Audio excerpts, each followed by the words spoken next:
नमस्कार मित्रों, मैं परेश आप सभी का स्वागत करता हूँ। आज हम देखने जा रहे हैं रथ यात्रा के बारे में।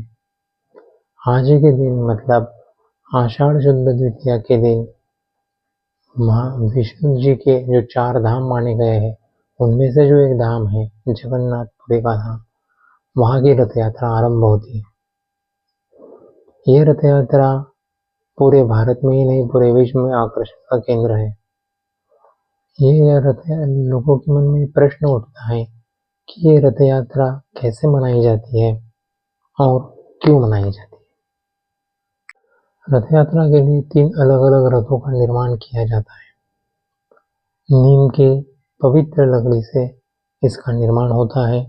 इसके लिए जगन्नाथ मंदिर एक समिति का गठन कर दिए और बसंत पंचमी के शुरू होने से ही इस नीम की लकड़ी का चयन करने की प्रक्रिया आरंभ होती है।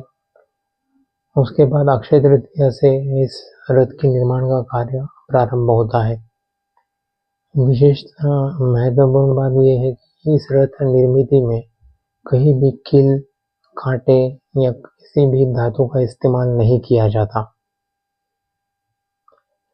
जब ये तीनों रथ पूर्ण हो जाते हैं तब छर पहनरा नामक एक विधि संपन्न की जाती है, जिसके द्वारा राजा जो है पालकी में बैठ के आते हैं और तीनों रथों की पूजा करते हैं और सोने के झाड़ू से रथ मंडप और रास्ते को साफ करते हैं।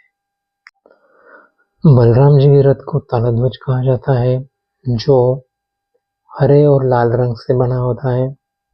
सुभद्रा जी के रथ को दर्पदलन या पद्मध्वज भी कहते हैं, जो काले नीले और लाल रंग से बना होता है।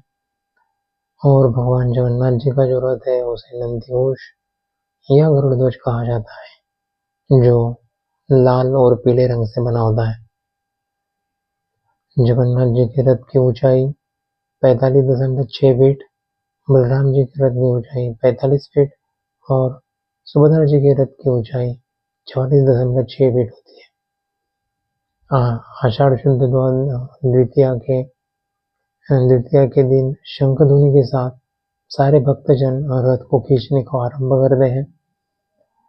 इन तीनों रथों में बलराम जी का रथ सबसे आगे होता है, बीच में सुभद्रा जी का और अंत में भगवान जगन्नाथ जी का रथ होता है।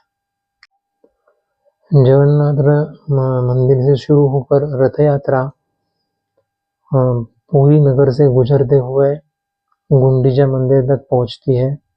वहां पे तीनों रथ जब तीनों जो है जगन्नाथ भगवान, बलराम भगवान और सुभद्रा देवी 7 दिनों के लिए विश्राम करते हैं, वहीं पे रुकते हैं। इसे यहाँ पे जो भगवान का दर्शन लिया जाता है उसे आड़व दर्शन कहते हैं। और फिर आषाढ़ शुद्ध दशमी को फिर से वहां से रथ निकलकर जगन्नाथ मंदिर की ओर चलते हैं। इस यात्रा को बहुड़ा यात्रा कहा जाता है। पुराणों की मान्यता अनुसार राजा इंद्रद्युम्न ने बलभद्र, भगवान जगन्नाथ और सुभद्रा की जो मूर्तियां बनाई तो रानी गुंडीचा ने जो विश्वकर्मा थे मतलब जो मूर्तिकार थे और उनको और मूर्तियों को देख लिया। इस कारण मूर्तियां जिस हद तक बनी थी वहीं पे रुक गई। तो आकाशवाणी हुई कि भगवान इसी रूप में आना चाहते हैं और इसीलिए इसी रूप में उनको स्थापित किया जाए, तो इसी रूप में उन्हें स्थापित किया गया। लेकिन और एक भविष्यवाणी हुई कि भगवान एक दिन अपने जन्मस्थान मथुरा अवश्य जाएंगे। तो राजा इंद्रद्युम्न ने उनकी अपने जन्मस्थान जाने की जो व्यवस्था की उसी को रथ यात्रा रथ की व्यवस्था की, ऐसा माना जाता है। दूसरी जो मान्यता है जो बहुत ज़्यादा प्रचलित है और जिसके कारण ही ये रथ यात्रा की जाती है वो ये है कि सुभद्रा जी ने एक बार अपने दोनों भाइयों को कहा कि उन्हें नगर दिखाना है, तो उनको नगर दिखाने के लिए दोनों भाइयों ने रथ निकाले अपने अपने और उनको भी एक रथ दिया और तीनों रथ लेके नगर घूमने चले। नगर देखते देखते अपने मौसी के घर आए और वहां रुके। वहां वो 7 दिन रुके और फिर वहीं से वापस नगर घूमते हुए अपने घर वापस आ गए। तो इसीलिए ये सैकड़ों सालों से रथ यात्रा की जाती है। ऐसा कहा जाता है कि ये रथ यात्रा में अगर कोई सम्मिलित होता है और अपनी कोई मनोकामना उसकी हो तो पूरी हो जाती है, और जिसको भी रथ खींचने का मौका मिलता है वो भाग्यवान नसीबवान होता है। तो बोलिए जगन्नाथ भगवान की जय। आपको ये वीडियो कैसे लगा ये कमेंट बॉक्स में ज़रूर लिखिए।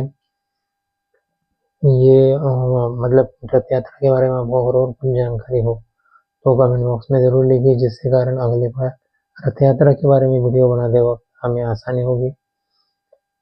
इससे आपको अगर वीडियो अच्छा लगा हो तो चैनल को सब्सक्राइब कीजिए, लाइक कीजिए और शेयर कीजिए। धन्यवाद।